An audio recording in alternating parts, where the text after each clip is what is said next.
So, from the introduction of the lesson, we gathered that we are going to continue with our series, the writing series on transactional writings, and this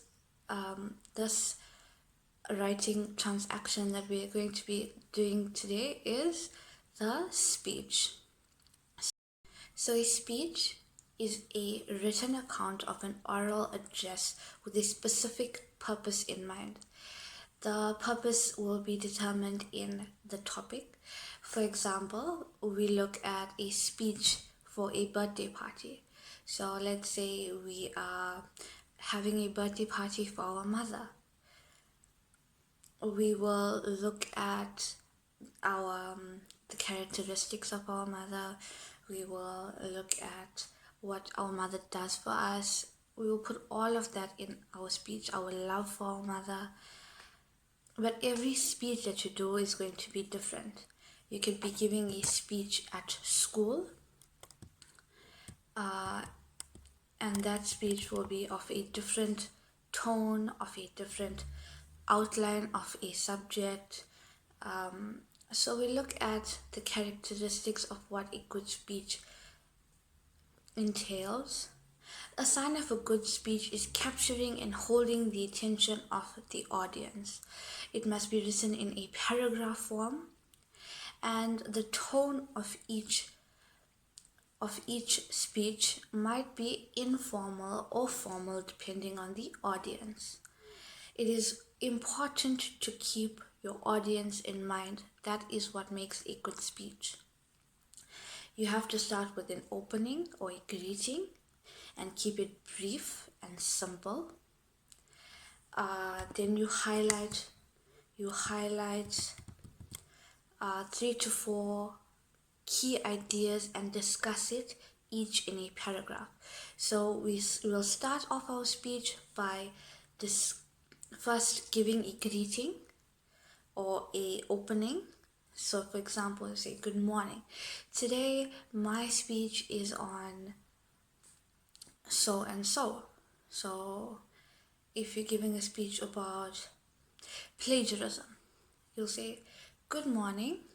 Today my speech is on plagiarism and why plagiarism is looked upon so badly. Or if you're giving a speech for a birthday party, we'll say, good day, today we are here at Mom's 70th birthday party. I am her daughter. I am a daughter, Nilesiwe, and I will be telling you all the secrets of my mom in this speech. I'll be telling you why I love my mom so much and why she has been so impactful in my life, so and so. Then you start off with your key ideas. So for your speech for your mom, you can start off with your characteristics being your first key ideas, your mom's characteristics. Your second key can be how your mom has strived to make her children better people, how she has brought you all up. Your third point can be how much you love your mother and how she's one of the most important people in your life. Your last key can be telling your mom that you will always be there for her, you will always take care of her, and that you love her tremendously. Okay, the next thing that we look on is the conclusion. It must be logical and appropriate to the closure of the speech. You must wrap everything up and give your keys briefly in order. So let's look at the tone of the speech. So let's say we are giving a speech for a birthday party, your mom's birthday party. How would the tone of that speech be?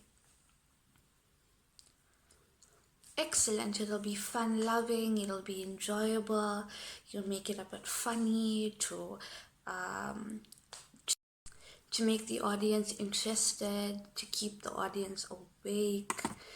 But if you're giving a speech for a school, let's say, a motivational speech for your class, you'll keep the tone a bit sophisticated, keep it professional.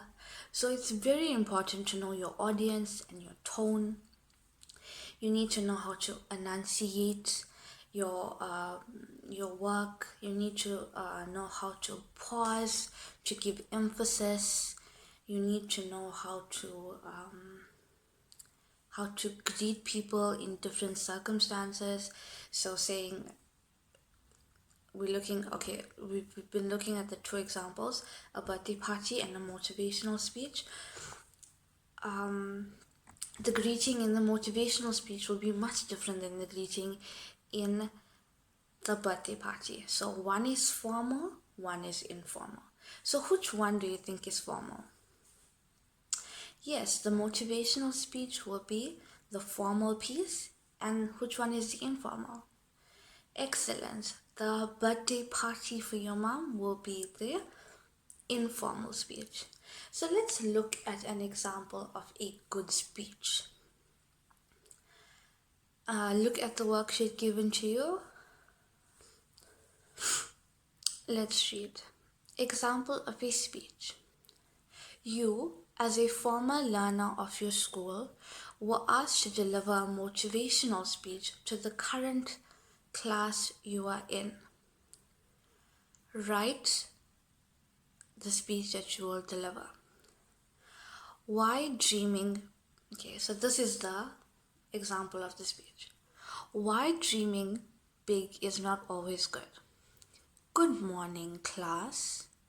I have a few important questions for you. Which way of thinking is better? Dreaming big or being satisfied with small things? My whole life I thought I was going to be huge. I constantly scored at the top of my class. Over time, however, my motivation turned into something unhealthy. I started to believe that I was entitled to success. The first ominous sign that came was when I didn't get a perfect score in my final test. I started feeling like a failure. Now you're probably wondering, what does it have to do with dreaming big? Here's my question. I always dream big, and this made me overlook tiny successes.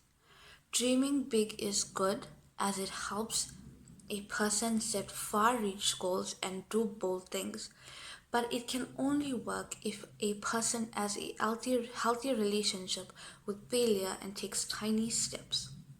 My wish for you is that you always dream big despite your setbacks on your road to success.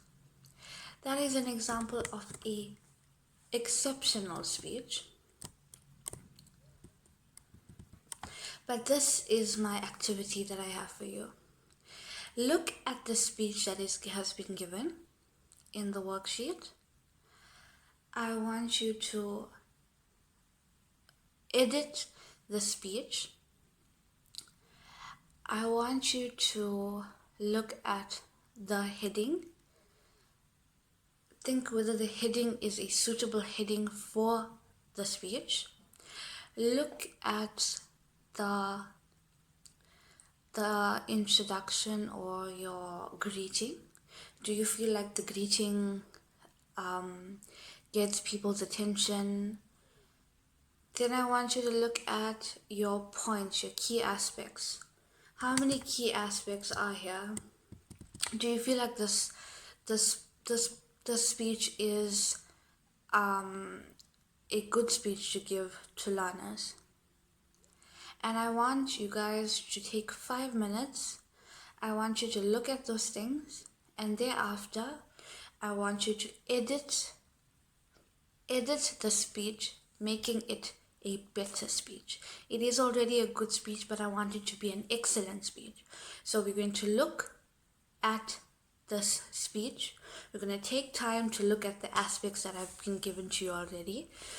The greeting, the aspects, the conclusion, the heading, the tone, the word choice, and Then we are going to edit it to make it perfect.